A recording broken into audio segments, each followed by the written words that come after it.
Kumusta mga kaboxing? This is Boy Kalawang TV. So reaction video lang po tayo dito mga idol sa naganap na laban ng anak ni pambansang kamao Manny Pacquiao na si Eman Bacosa Pacquiao kontra dito sa dayuhang taga-bansang Congo na si Arnao Darius Makita na naganap kahapon mga idol sa Okada, Manila. So ito mga idol, round 1 ng kanilang laban. O yan, makikita po natin dito na medyo nagpapakiramdaman pa po sila.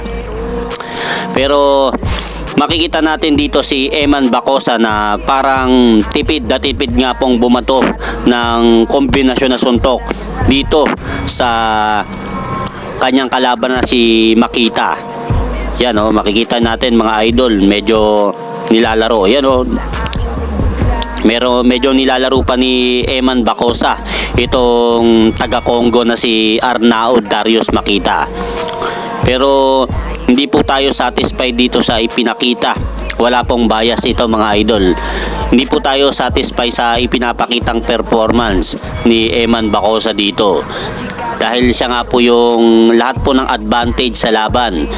Bukod sa matangkad po ito at mahaba rin po ang kanyang reach kumpara dito sa kanyang kalaban.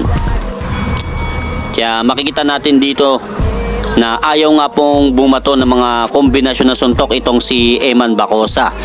Tsaka puro parang panggulat lang po yung mga inaano nito, parang ibinabatong suntok sa kanyang kalaban. Tsaka makikita natin dito sa round 1 mga idol, parang tingin ng tingin si Eman Bacosa sa referee.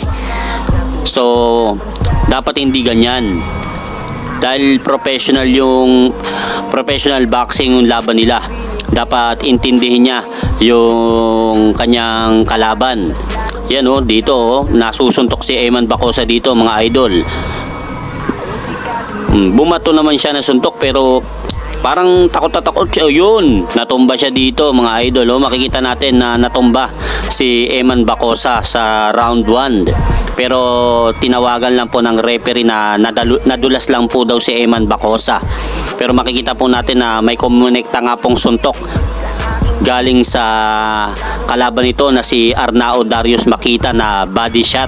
Kaya napatumba itong si Eman Bacosa. Pero wala po tayong magagawa dahil referee ang umahatol sa laban na yan. Yun o, tinatamaan pa rin po dito si Eman Bacosa. So ano pong masasabi nyo dito mga idol sa ipinapakitang performance ni Eman Bacosa? Yun, tinamaan ng stiff jab dun si Eman Bacosa mga idol. Yan o, puro pahalabid yung suntok ng taga-Congo. Either na tumatama naman po yung suntok niya pero ayaw niya po sundan.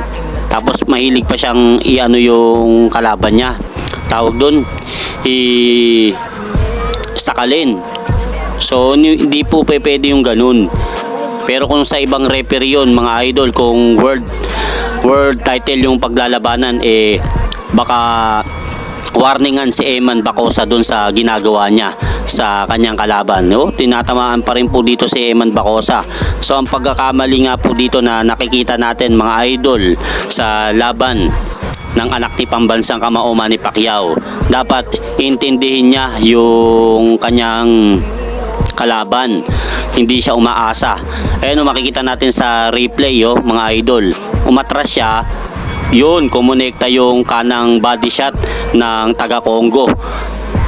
Tapos napaatras siya, bumagsak siya. Tapos tinawagan ng referee na nadulas lang daw itong si Eman Bacosa.